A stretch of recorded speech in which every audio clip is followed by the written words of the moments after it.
Welcome to KCXW Showcase, coming to you from the Extreme Wrestling Center. Coming up first tonight, we have the Realist, Calvin Aldridge, and then in singles competition, it's Atlas Armstrong versus the Xtremist, David Cattin. Let's get ready for Showcase.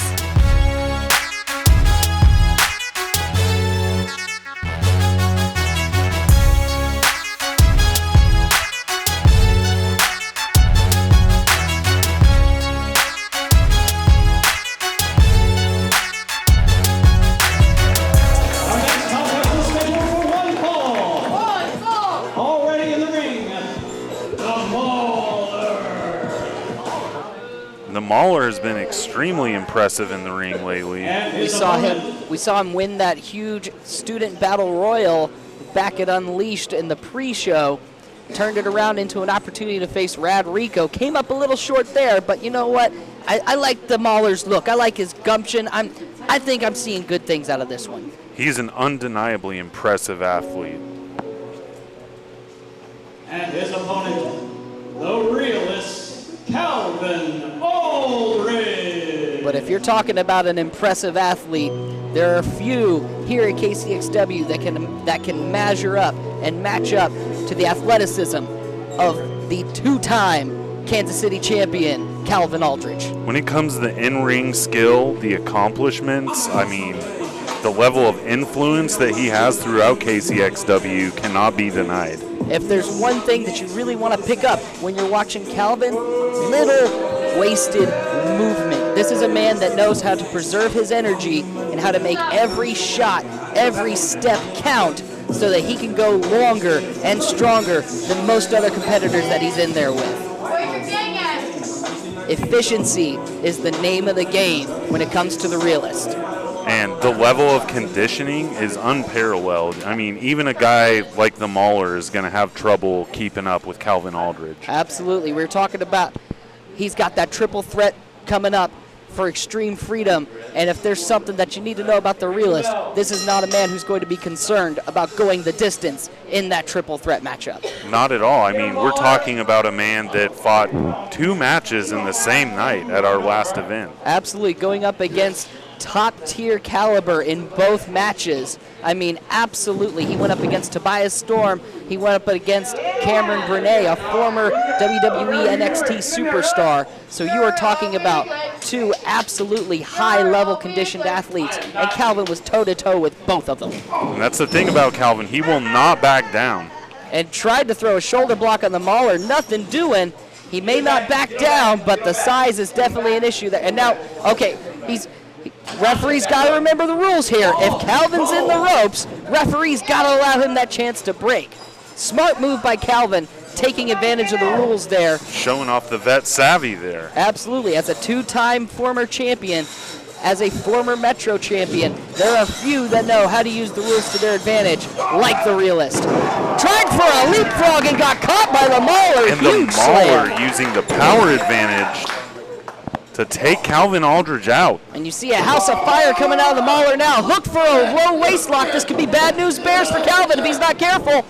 Struggling, fighting, able to get out of, not quite.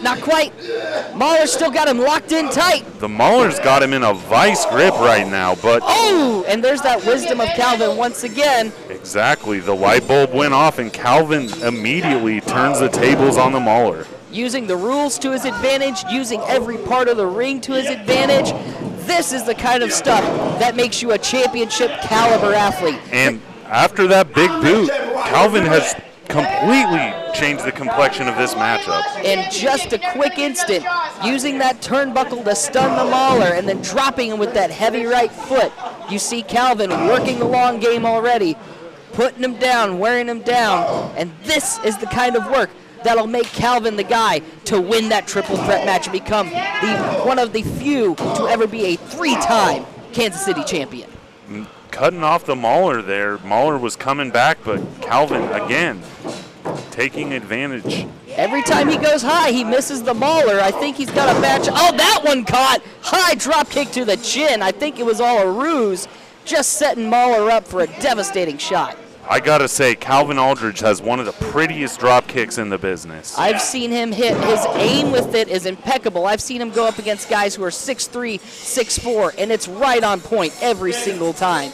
He knows exactly how to place that exactly where it needs to be. The Mauler wants to get out of that corner before Calvin smashes him. See, this is what I was talking about with efficiency, with no wasted movement, that slight roll to get right back in position. He's not running all the way across the ring like most people. He puts Mauler exactly where he needs him to put the shot in play. And I don't know if you picked up on this, but it seems like Calvin is a little bit more focused without the distraction of the main attraction. Absolutely.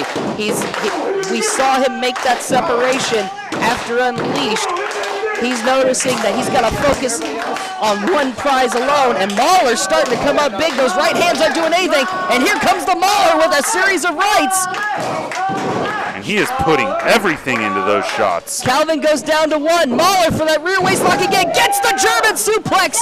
He's still got it locked. We saw that vice grip earlier. That's the thing. Now we know what was on the mind of the Mauler earlier in this matchup. If I'm calling it a vice grip, you know it's Loctite. Oh, yeah.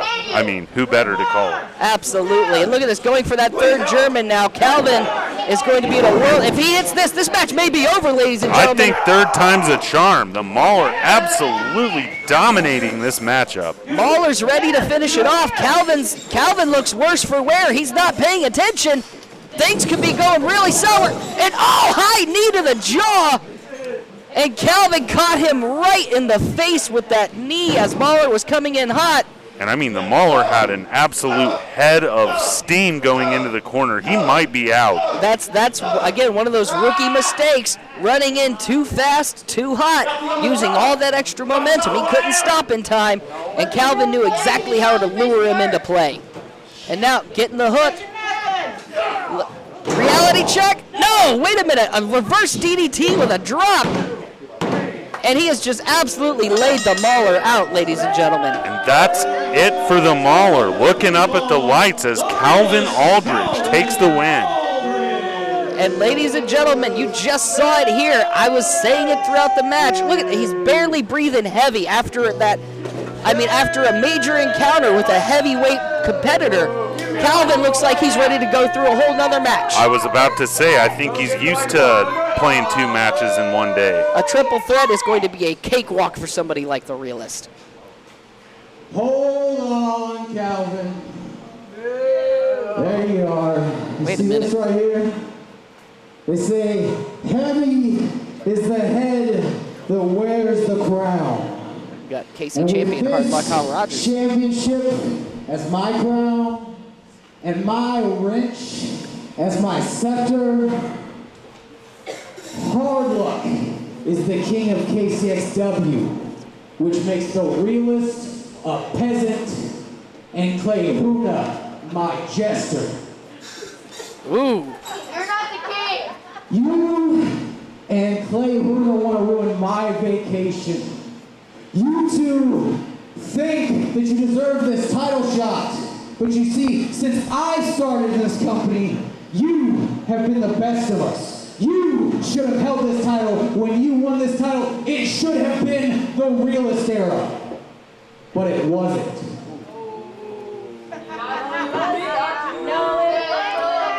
The second that bell rang and I held this title up, it became the Hardlock era, which will never end because Clay Huna can't get it done. All 2023, he had title match after title match, so I'm not worried. As for you, you may be the Realist, but reality remains that I am the KCXW greatest champion of all time. And through all the years of you and Clay Huna, I don't believe there's a single other competitor that I've faced more times. So I don't think that you or the big man in the back has anything to surprise me. Hal Rogers spitting absolute venom tonight.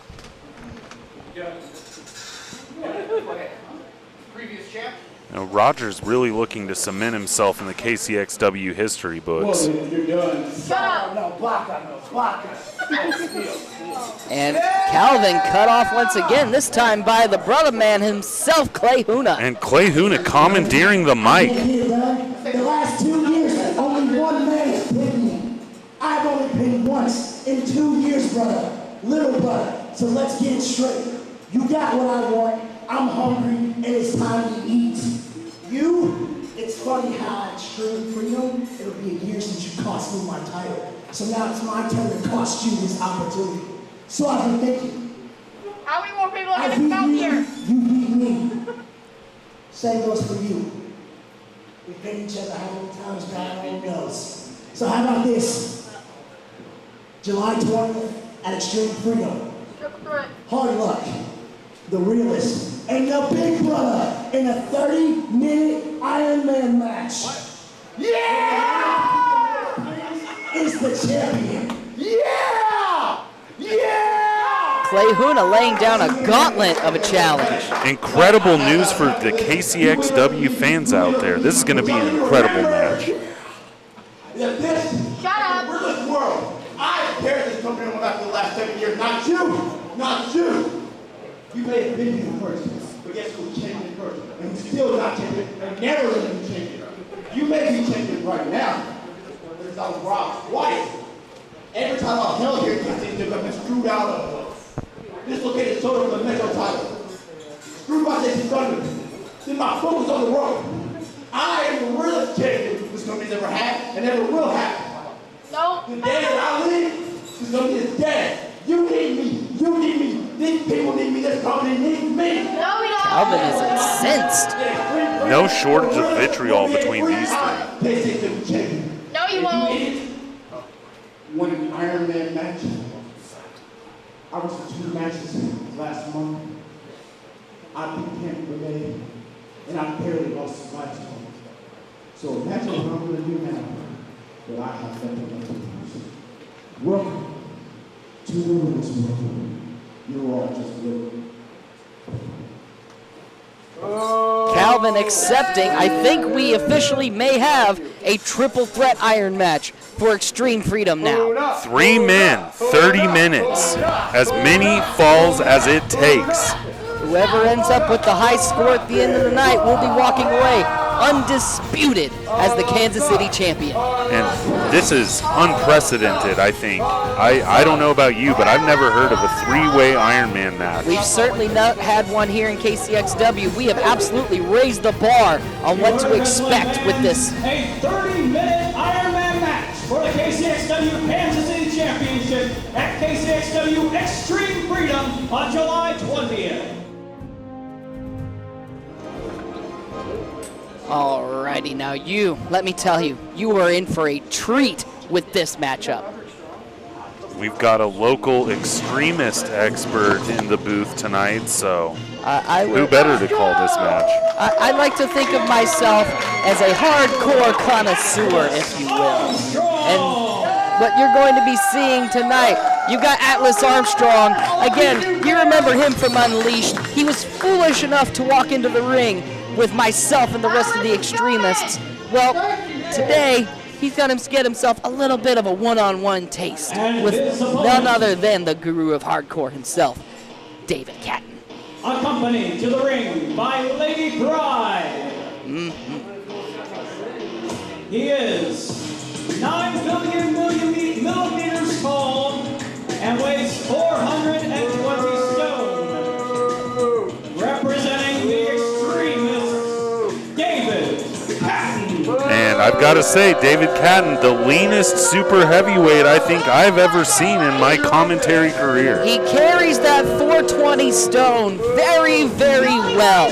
He absolutely does, but you can feel every ounce of it. I think a lot of that 420 stone is centered inside of his head somewhere. It may very well be, but it's going to manifest right here, right into the jaw of Atlas Armstrong. We'll see how Atlas fares. I mean, I got to give credit where credit's due. David Cattin's got the experience advantage, but Atlas, He is a very impressive young athlete. He can fly, he can bounce, he's got some hidden power in him. You know what David Cattin has? A chair! That he does. Wait a minute, no, that's an illegal grab of the tights. Come on now, he can't be hooking over there. The referee was probably distracted by that chair. Oh, ow, heavy drop kick, but that's okay, he can recover. A big lift from Atlas. That's amazing. He got those 420 and stone the TKO. Yep, that is extremely impressive. That's shades of Old Glory, if anybody. And huge suplex reversal by Cattin. There we go. Get that clutch in. Rack it in tight. Lock it in tight. Choke the life out of him. He's got him basically grapevined like a python at this point. Look at that coward reaching for the ropes like a total coward. We don't do rope breaks in the Xtremists.